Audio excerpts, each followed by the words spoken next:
is P. This show is designed to help parents, caregivers, teachers, guardians, and people like you to raise godly, confident, smart, intelligent children. And every Sunday at 12:30 here on Sunny 88.7 FM, I come your way with the best. And today is a special day because, as you know, and if you didn't know, today is Mother's Day. So if you were born by a woman, today is the day that you have to appreciate that woman. If you are a wife, if you're a mother, if you are a husband, a friend, wish that special lady in your life a happy Mother's Day. And if you have unfortunately lost your mother, I wish you all the best. I promise you I'll be your mother from today. My producer is happy. But I wish you God's best. I hope that today you are comforted, and when you see all the other mother figures in your life, I hope that you get that comfort that you are not alone, and God is your mother and your father ultimately. So welcome to Family First again. My name is Miss Precious, and this program is proudly brought to you by the Wit School. The Wit School is a Finland and UK Christian model school that is set up to raise children with excellent character, but also holistic education. If you'd like to send that special mother in your life a happy Mother's Day, or you are a mother and you want to send a message to yourself, be happy to do that. The number is 0540-130-684 is a WhatsApp number. Send your Mother's Day wishes. I see somebody saying happy Mother's Day and happy Sunday to all women. May God be with you and bring you life everlasting. That's really, really good. So if you have a Mother's Day wish, please send it to 0540-130-684. 0540-130-684. Somebody says happy Mother's Day to Naki from Joshua and Josephine. Thank you so much for sending that in. And also I see happy Mother's Day, my love, from the A4. We salute you for your sensitive support and substance that is always there for us, irrespective of the situation. God richly bless you. It's important for us to celebrate mothers today. I know that I'm supposed to talk about the first 12 years, specifically about what to expect from your 7 to 9 year olds. But let's use the first 10 minutes to celebrate women, to celebrate mothers, to celebrate our grandmothers. I would want to say a happy Mother's Day to all the mothers in my life. My mother, Evelyn Sewa Bonsu, my mother-in-law, my what do I say, Mommy Spencer, I love you so much. Thank you for all that you do for all of us. And thank you to all the mothers at the Wit School. Yes, all the mothers, all the female teachers at the Wit School, all the aunties, all the grandmothers. We truly, truly, truly appreciate all of you. From Speechy Ad on Instagram, she says, happy Mother's Day to all the warrior mamas parenting children with special needs. Yeah, that is so important. Thank you for wishing educators of special needs children a happy Mother's Day. It is one of the toughest jobs in the world, and it takes a really big heart to do that. And so we celebrate all the women on the platform today. If you're a woman and you're listening, happy Mother's Day to you, whether you're expecting, whether you're a mother, whether you hope to be a mother, even if you don't want to be a mother. As long as you're a woman, God has given you that motherly instinct, and I pray that you're equipped to do greater works. All right, so now that we have celebrated mothers, I think that Family First focuses, I would say, more on what to do as parents, as guardians, to assist and to help in your parenting journey, and if you're a teacher, to help you to educate the children that you're assigned to. Now, we have been discussing the first 12 years for almost 3 to 4 weeks now, and we did the first 3 years. We spoke extensively about being the light in your child's life at that age. And then last week we did from ages 4 to 6, where as a parent you're supposed to be a compass. So you are the person that your children look up to, and to help them to navigate their way through life. And today we are going to talk about what to expect from a 7, 8, and 9-year-old. That age is very tricky because they think they are big boys and girls. And also at the same time, they are always looking up to you for help, for assistance, and for what to do. So as a parent or caregiver, what is it that you can do to balance that out? I think the first thing that I will advise that you do is to acknowledge the age that they are in. You cannot be treating your 7 to 9-year-old as you would your 5-year-old, for example. Their needs have changed, their preferences have changed. Sometimes even the kind of food they want to eat changes. All of a sudden, the jollof that they used to love so much, they hate it now. All of a sudden, they don't want to sleep at 7 p.m. anymore because they think that they are old enough to sleep at 9. All of a sudden, maybe they're even telling you to change their school because they don't like one particular teacher, or they don't have any friends in the school they currently are in. And these are conversations that, because they have built a good amount of communication skills, they are going to start to have with you. And if you're a parent that hasn't, they grow so fast, and sometimes before you open your eyes, they're already 7, and you are still at age 3 in your head, right?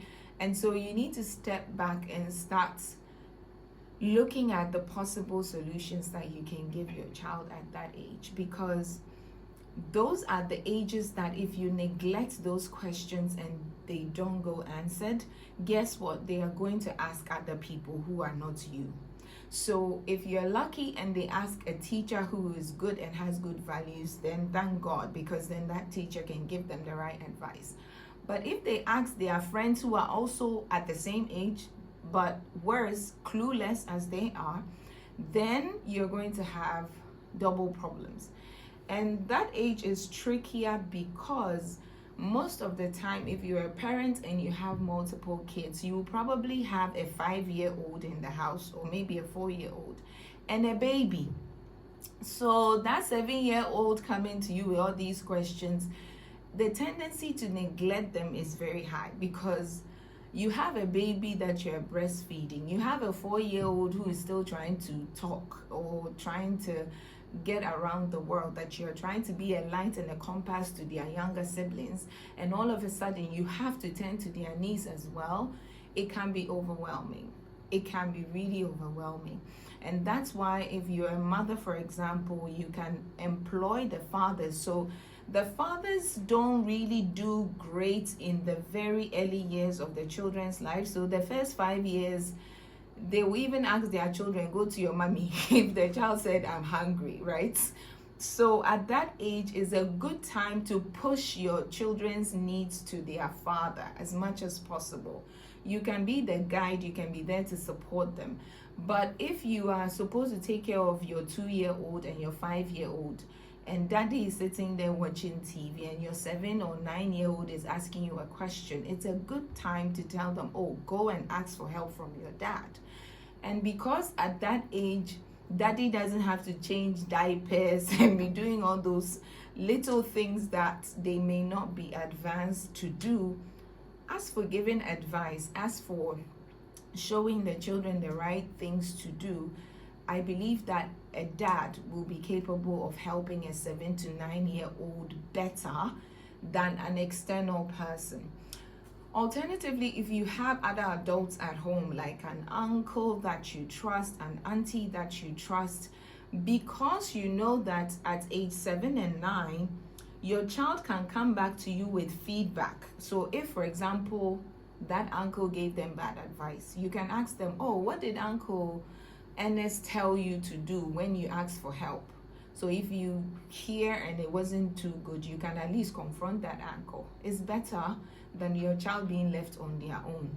It's better than you even allowing a 3, 4, 5-year-old, because at that young age, they will not be able to give you feedback. But the older children they are able to feedback, and so you can trust that, okay, you can expand your village. You know, it's said that it takes a village to raise a child. So as your children keep growing, keep introducing new people that you trust into their life, so you are not the only person that they come to with every problem. So that will be my pointer number 2. The third thing that I would say is to, as godly parents, teach them the word of God. You see, there's a lot of wisdom that comes with children fearing God, because they will be making a lot of decisions in your absence. So, okay, should I steal the meat in the stew, or should I ask for permission? If you have taught them at an early age, or even at age 6 or 7, that it's not good to steal because God doesn't like that, they will remember those things. You see, the Bible talks about the Holy Spirit bringing things to our remembrance. And if something is brought to your remembrance, it means that you knew it, or somebody told you about it, and maybe you have forgotten because time passed. But when it's time for decision making, those good values, those godly values, those religious Christian values that you put in your child will come forth, and they will remember what you said. I remember in my own childhood, so many of that. At age 7, I was already in boarding school. So there's no mother to tell you anything. So it's all the good things that were taught to me in Sunday school, morning devotion at home. That was what I used to help myself, because 90% of the time, your 7, 8, 9-year-old will not run to you for every answer to every question they have, which means that you have to really pump into them a lot of answers and solutions that they can answer for themselves if they have a situation at hand. And I feel that we have a lot more children that are clueless because nobody told them what to do in any situation. So if somebody slapped them, they are thinking, should I also punch him in the stomach, or I should forgive them or report it to an adult? So these are things that if you had done earlier, they'll be able to make the right decisions. The fourth thing that I would say is, again, because now you know they are not babies, give them opportunity to make decisions for themselves by asking questions like, what do you think? So if your child came to you, okay, mommy, should I wear the red thing or the brown thing? Instead of imposing on them what they should do, it's a good time to have a discussion. What do you think? What do you feel like wearing today? What is your go-to? If I wasn't here, what choice would you have made? Because at that pre-adolescent age, children want a lot of, they want to feel that they are impressing you. They want to make sure that they are in your good books. They want to make sure that you love them. So what they tend to do is, even things that you think, why is he asking me this? I mean, you can wear whatever you want. They want your approval because they want to be in the good books of mom and dad.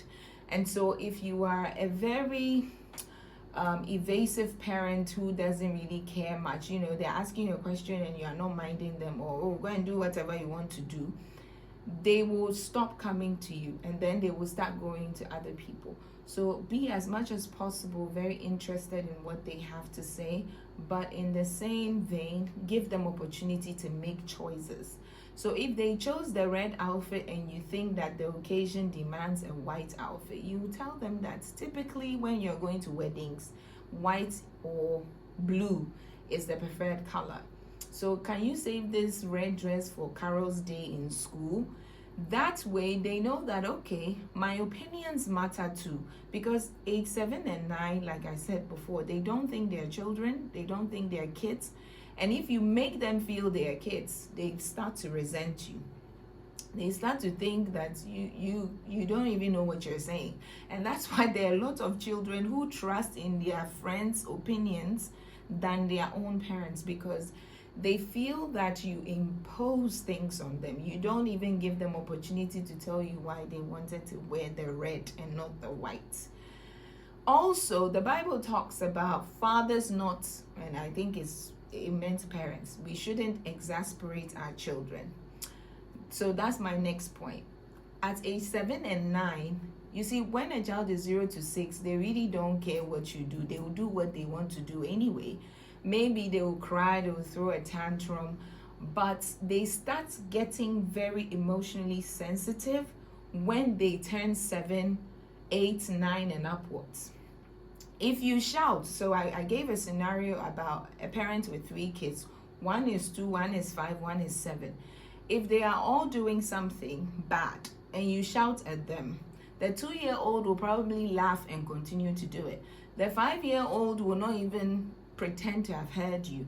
The 7-year-old will get emotional. If they're a girl, then you are in real trouble, because she will go into the room and be like she had the biggest heartbreak in the world, report you to another person. I can't believe it, they hate me, because at that age their emotional intelligence level has gone up. When you yell to them, you are saying they are horrible. They start to put all kinds of things on top of the yelling. But when they were younger, they didn't used to be like that. So don't say that, hey, now my child has become so emotional, or maybe something is wrong with them. It comes with age. The more they grow and start to understand the world, the more things become more sensitive to them. So you can say in that instance that to your 7-year-old daughter, why are you allowing your little brother and sister to jump on the couch? You are the older person. You should be the one to tell them. That way you are including her kind of in the mix of adults. You're making her feel like, oh, I thought I had left the other two who are clueless about what to do in your care. And so when you tend to push that kind of high authority, high responsibility on her, all of a sudden she steps into her role. Now she feels like she's like baby mommy or something like that. She's like a small mommy. And so she begins to put up good behavior, because she wants to be the one not to be yelled at, but the one showing the little ones what to do. So it's very important that you start to shift that emotional. You have to create an emotional balance at home. The 6th thing that I would say is how to discipline your 7 to 9-year-old. Especially when they have younger siblings, it's very bad to undermine them. Like, I don't know how to put it, but it's very bad for you to talk down at them. Imagine you're driving with them to church and she's doing something silly.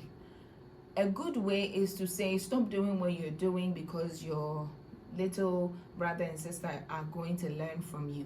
But if you insult her, for example, if you make her feel, very, I don't know how to put it, but if you say words like, look at you, very old, but you are doing stupid things like that, what is happening is that because they have younger siblings, they feel like you are disgracing them, you're shaming them to the younger ones. And so they become very embittered. It comes back to why the Bible says we shouldn't exasperate. So exasperating somebody is making them so angry, but because they are small, they can't beat you, they can't insult you back, but it's inside them. And whenever they see you, they remember that.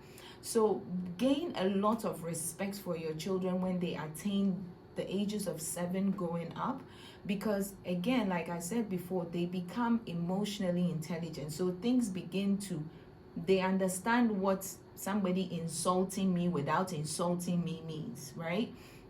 So if you say what you are doing, is it wise, or that thing that you are doing doesn't make sense to you, what she's interpreting that to be is you are foolish, you don't know what you're doing, and it kills confidence. So if you want to kill your child's confidence when they turn 7 going to 12, start insulting them, start undermining them, and you will have the most timid, low self-esteem child you can ever imagine. But if you build them with your words, oh, come on, you are the big sister. I thought you'd do better. Look at you at the back now showing them how to jump on the car seat. You know, when you say things like that, yeah, you have scolded her for doing bad things, but you're also letting her know the position that she's in. And that gives her that power, that confidence to even tell her friends in school that, oh, you are old, you shouldn't be doing certain things. So push a lot of positivity into your children at that age. Now, the last thing that I would share on how to raise effectively your 7 to 9-year-old is to make sure that whatever you are doing is under serious microscope. Look, at that age, they will pretend they are not seeing what you're doing, but they are observing and absorbing everything. If you love to be on your phone, trust me, if they have phones and tablets and TVs, you will struggle to get them to come and wash the dishes and clean and all of that, because they want to be like you. So it's what you love is what they love. So if you are struggling to get your child off the phone, check yourself. Every time, what do they see you doing? That's exactly what they are replicating. And so if you want them to be loving to read books and spend time with people instead of hiding in their rooms, let them see you do that. It's very simple, because you cannot not practice what you preach. You can't tell me I should do X when you are doing Y. And so take all the opportunity in the world to become a real mirror. So we spoke about being a light for your 0 to 3-year-old. We spoke about being a compass for your 4 to 6-year-old. And today, I'm telling you, your 7-year-old needs to see you as a mirror. They will mirror your behaviors, your character, your attitude, how you deal with situations when you're frustrated. So if you see a child who gets easily angered, 90% of the time, the people they live with behave like that. At that age, if they have a lot of temper issues, they frown. So a teacher says something in school, and instead of saying, okay, sir, in a very respectful way, they frown the whole day, refuse to eat lunch. Maybe they have seen daddy do it to mommy at home, or vice versa. Maybe they have seen that when grandma tells uncle to do something and he's not happy, he will have his shoulders up. And so he's learning. He wants to be like you. And so that's what they become. So we need to, even if you want to do certain things, as long as those 7 to 9-year-olds, they are like hawks, I tell you. They absorb like crazy. And so you need to be super mindful. Smile if they are around. But when they leave, then you give it to daddy or mommy as you wish. But as they are around, that is not the place to insult your spouse. That is not the place to even insult your helpers at home. I have seen some parents and guardians who insult their maid servants, their nannies in front of their children. It's such a bad thing to do, because what you're teaching them to do is people who are serving me, or people who are not in my class or my space or in my family, are supposed to be insulted.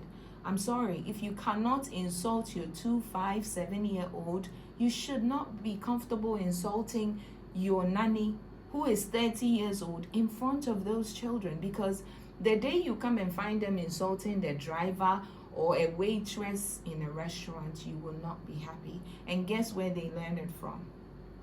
You are their mirror. They are looking at you as if they are looking into a mirror. And so whatever you do is what they do.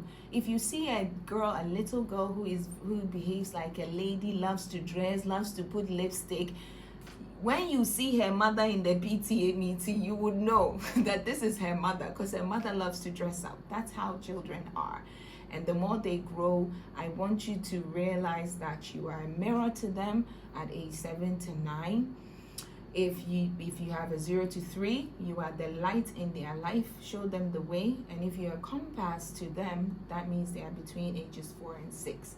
This is the penultimate episode of the first 12 years here on Family First Show. My name is Precious Bonsu. I am the founder and leader of the WIT School, which powers this program. So the WIT School is a fantastic school based on the Finland and UK model, and it's a Christian-based school. So we teach your children to have excellent character and be educated really, really holistically. Thank you all for joining in. Thank you for the Mother's Day wishes. I am spending the last 1 minute to wish every mother, every grandmother, every female, every mother figure in the world a happy, happy Mother's Day. It's been a joy doing this with you. I hope you learned something, and I wish you God's best. Enjoy this Mother's Day. Bye-bye.